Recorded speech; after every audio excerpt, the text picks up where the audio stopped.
ప్రేమ ఈ రెండు అక్షరాల పదానికి ఒక్కొక్కరు ఒక్కో అర్థం చెబుతారు. కానీ రాజన్న సిరిసిల్ల జిల్లా వేములవాడ పుణ్యక్షేత్రంలో కనిపిస్తున్న ఈ దృశ్యం చూస్తే ప్రేమంటే త్యాగమని ఎవరైనా ఒప్పుకోవాల్సిందే. మనం వెండితెరపై బిచ్చగాడు సినిమా చూసాం. తల్లి ప్రాణాలు కాపాడుకోవడం కోసం ఒక కోటీశ్వరుడు బిచ్చగాడిగా మారడం మనల్ని కదిలించింది. కానీ ఇప్పుడు మనం చెప్పుకోబోయేది రీల్ స్టోరీ కాదు, అంతకు మించిన real life emotional story. Peddapalli జిల్లా మంతనికి చెందిన కాసర్ల జలంధర్ రెడ్డి ఒక విద్యావంతుడు. కరీంనగర్ కోర్టులో అడ్వకేట్ గా ప్రాక్టీస్ చేస్తూ గౌరవప్రదమైన జీవితాన్ని గడిపారు. ఆయన భార్య శిరీష కూడా బీకాం కంప్యూటర్స్ చదివిన పట్టభద్రురాలు. 2006లో వీరి వివాహం జరిగింది. అయితే విధి ఆ దంపతులపై పగబట్టింది.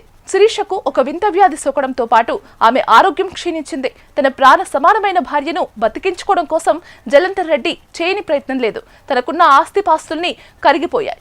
చివరికి తన అత్తగారిచ్చిన ఫ్లాట్ ను కూడా వైద్యం కోసం అమ్మేశారు. కానీ ఏ ఆసుపత్రిలోనూ ఆమెకు నయం కాలేదు.